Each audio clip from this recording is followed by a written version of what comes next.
Good evening, I'm Brian Reagan. This is Tyler Kelly. and we welcome you to our Twilight Talks. And tonight we are in Psalm 119, verses 65 through 72, Tyler. You have dealt well with your servant, O Lord, according to your word. Teach me good judgment and knowledge, for I believe your commandments. Before I was afflicted, I went astray, but now I keep your word.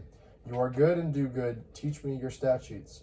The proud have forged a lie against me, but I will keep your precepts with my whole heart. Their heart is as fat as grease, but I delight in your law. It is good for me that I have been afflicted, that I may learn your statutes. The law of your mouth is better to me than thousands of coins of gold and silver. All right.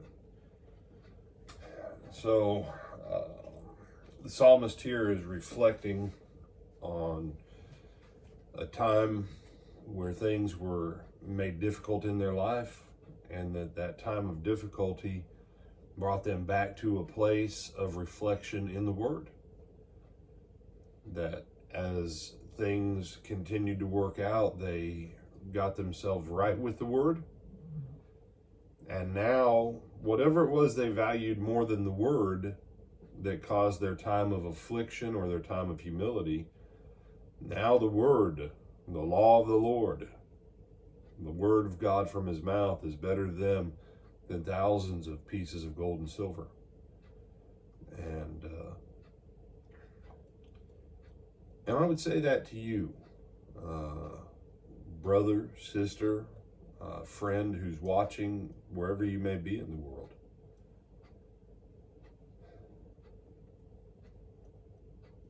I don't know, maybe you've got a drinking problem. Okay. Some aspect of the sin of drunkenness or some aspect of the sin of fornication.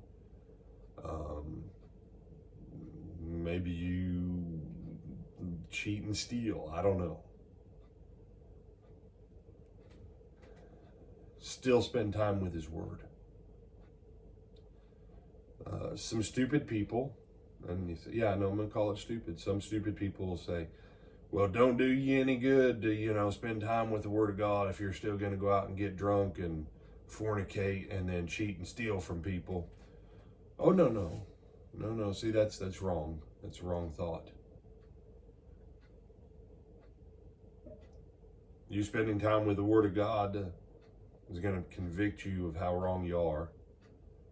It's going to put some conscience back in there. And you're not going to get near as much pleasure out of your wickedness as you had been. And just might save you from having to be destroyed.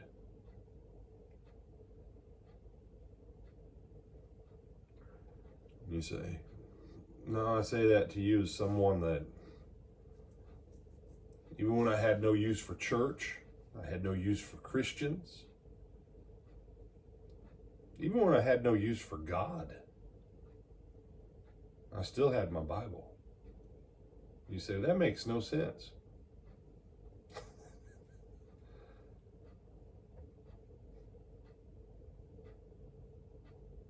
The Bible is the only book in which I believe 100%.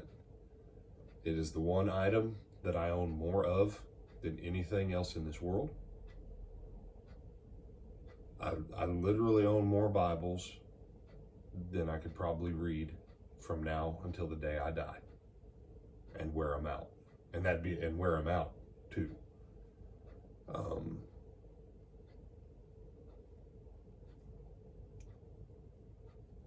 And as far as I went off track during my time of rebellion against God, I still read His Word. You say, well, it told you were wrong. I know. But in that darkness, it was the only light that I had. And because I didn't totally quench that light in my life, I was still able to find my way back home. And that's why I say to you, whoever you may be that's watching, you need to make sure that you still spend time in His Word. Whether you're off in the realm of sin, or maybe you're in the dangerous place of being lukewarm, but you go to church every Sunday. Spend time reading His Word and read it aloud. Let it be worth more to you than thousands of pieces of gold and silver. Because it's the only thing in this world that's going to get you back Jesus can't save you apart from his word. Contrary to how many false teachers out there say he can. Jesus cannot save you apart from his word. His word is the lamp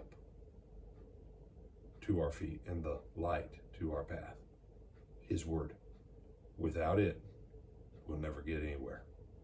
Anything you want to add? Yes, sir. All right, with Adam Brian Reagan, this is Tyler Kelly. We bid you good evening.